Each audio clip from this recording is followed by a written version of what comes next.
what may actually be happening in his life, and who he really is. If there is some grand conspiracy afoot behind this, he's going to get to the bottom. And in the Division of Covert Operations, which is a special elite division in the FBI, his handler, or sort of the person who sort of runs the operations for Martin Odum, is Allie's character, Crystal McGuire, Special Agent Crystal McGuire, and there's a little bit of a history between them. There's some degree of tension between them in terms of tactics and methods, but together they make a formidable team, and they are supported and backed up by Tina, who plays Maggie. I think Maggie Poole. She's Maggie in this script. And Maggie is a trained on every database you can imagine, NSA, DOD, FBI, all of that, and is instrumental in sort of creating the deep backstory of these legends, and which becomes absolutely instrumental in many times saving Martin's life. And then lastly, we have Special Agent Morris Chestnut. That's the character's name, right? Yeah. So what I wanted to call him, actually, is just coincidental. Special Agent Tony Rice, who is an agent who begins investigating a murder that he believes Sean's character may have committed. And we're not actually sure, because when you do deep cover work and you're in these cases, oftentimes you're pushed into a situation, into a position where you actually have to cross some moral lines that you wouldn't otherwise do. But as an FBI agent like Agent Rice, he doesn't believe in the FBI that's acceptable, and so he picks up this the beginning of this investigation against Martin, and discovers that there may in fact be more of a systemic corruption afoot in DCO, and along the way begins discovering this sort of large conspiracy that underlines what's happening. So, and eventually he may in fact join the DCO. We'll see. We'll see how it goes. I was looking forward to seeing that. Hi guys, I expect that you guys had to kick a lot of ass on this show. So were you guys able to take training in fight choreography from previous roles and apply it to this project, or was it all learning like a whole new skill set? I've been doing a lot of actually kind of the in the field work, and I've had a lot of experience working with guns from like Resident Evil and Heroes and different projects that I've worked on, so I'm pretty comfortable with a lot. But it was really exciting kind of getting in there and be with these guys and try to really learn more how to kind of walk like butter, and make it very smooth, because it's easy to get tensed up. And one of the things that I learned from them, and which has been really helpful to me, is just that everything's second nature. So you just have to be in your body and be really smooth and flow and focused. And so that's been really interesting. This week I went from wearing an Hervé Leger dress to a hazmat suit with a gas mask. So that's all in a week's work on Legends. Walk like butter. Hi everybody, I'm Mark from Maggie Radio. My question is for the actors. What people, real or make believe, did you draw from to create the characters that you play on the TV show? Joe, you want to?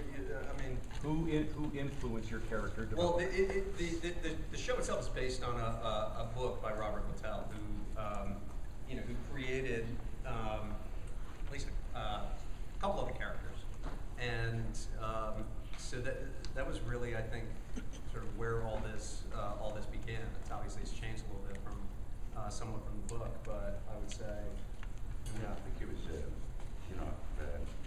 I read the book before, just before it started, I let reading of sentences which dip in and out of very interesting and kind of fascinating characters. Nice, and I guess that's good basis, to work from. The actual book itself, which is excellent. And it certainly helped me to know David and the other character that I played, Dante, and it was a good, rather than kind of just invented characters, at least I had the material that I referred to try and create these characters, and that was very useful. It becomes a thing of its own, after a while. I think we take that as a basis, we take that as the anchor for what we're trying to achieve. We kind of tangents. Well, and the thing that's so cool about this show is that each of these deep cover identities, these aren't like new identity of the week or anything like that. These are actually pre-existing characters, pre-existing legends, if you will, that are out there. They exist. They have their own apartments, their own cars, their own wardrobe, their own contacts, their own friends, their all of that. And so as a case comes into the FBI and they turn to DCO to help investigate, Martin is an operative, an agent who can pick one of his pre-existing legends, not unlike a surgeon would pick an instrument. Like, what is the best way that he can sort of infiltrate? There's a more organic and realistic way that he's able to infiltrate some of these groups. But I think the appeal is the fact that each of these legends is a character in their own right. They have to be deeply imagined. There's total belief in the character. It's total belief that that he is this man, and therefore that's why it's a very interesting drama. Psychology, it's fascinating because he becomes this person totally immerses himself in these characters as his own apartment, his own preference to film and everything. He totally believes in that character, and when those characters kind of collide, that becomes a problem psychologically for him. Even though he doesn't want to admit it, he thinks he can carry on doing these characters and still become himself. It's like acting, he can play his part. Sooner or later, that's going to come down, and you're going to have some problems, and this is going to send us problems. Exactly. And that kind of, that filters through to all the departments in general. When these guys are, this Martin Odum, he's a good guy. He does some good things, but he's not. The people he's working for are not dissimilar to other illegal organisations. Just happens that the bathroom court can be illegal. Yeah, at the end of the day, he's got a badge. Are you playing him as him playing somebody else? Like it's kind of you're doing two characters at the same time. We're doing three characters. Three. But which is great. It's fantastic. It's fun. The actors, three. But sometimes it gets a bit confusing for me too. When I go home at night, try and get some sleep. So you've played characters who are playing characters before. How do you approach then playing a character who's playing a character who may or may not be playing a character? Actually, you have to reverse that, but you get the idea. Especially when you don't know. What was that? What? I'm playing characters. So you are playing a character who's playing a character, but who may in fact be playing a character behind that and doesn't know. How do you approach that, and how much have you let him know about that third possibility? Well, They don't let me know very much. Yeah, I was gonna say. Well, he doesn't know. Martin doesn't know where where the bottom of this rabbit hole is, and in fact, you know, it's what makes him, I think, you know, for me, such an interesting hero is that, you know, his sort of greatest power, his greatest asset, is in fact the thing that lets him be this incredible operative. Is in fact the thing that is, you know, kind of jeopardizing his own psyche and frankly his own soul. You know, it's this question of you know, if he commits a crime in legend, does Martin Odum have to answer for that?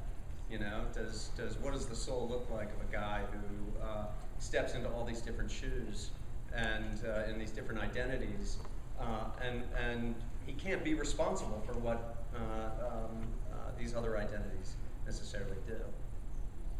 So yeah, because he's not speaking to anything, but it's not really me that did it. It's somebody else. Yeah. That's kind of interesting. I have a question for Sean. I was wondering, like, why do you always die in everything you're in?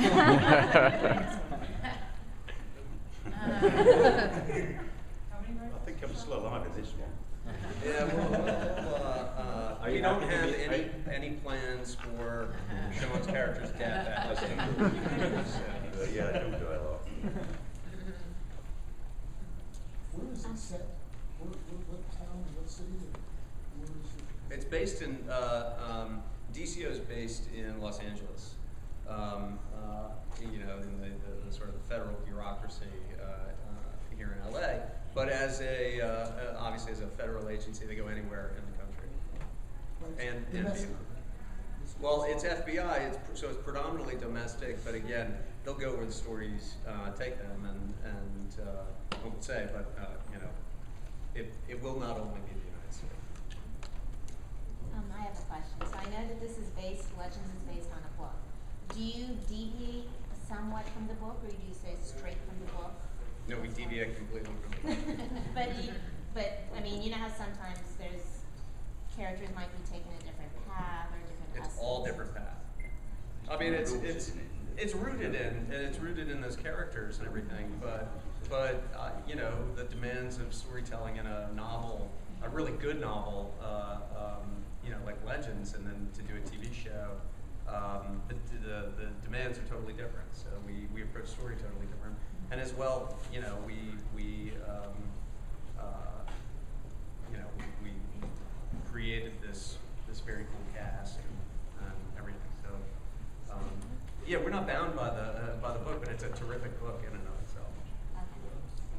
Okay. Two more questions.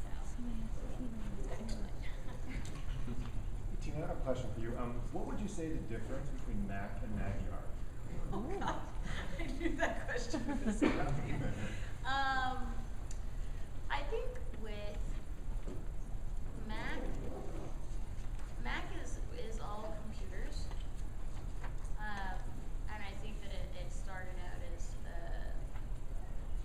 a hobby or a way to get revenge on people, to do right, you know, or wrong something. I think with Mac.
Morris, what can you tell us about Tony and the role he's going to play in this unfolding mystery? Wow, I don't know actually what role Tony's gonna play. Right now, he's having a good time in pursuit of Martin Odum and trying to just really figure out the truth in regards to, you know, if he's really involved or associated with the murder, and or is it really just some part of a larger cover-up within the DCO? Right. Well, thank you all for joining us Thank today. you. We hope that you'll be at our panel. Thank you, guys.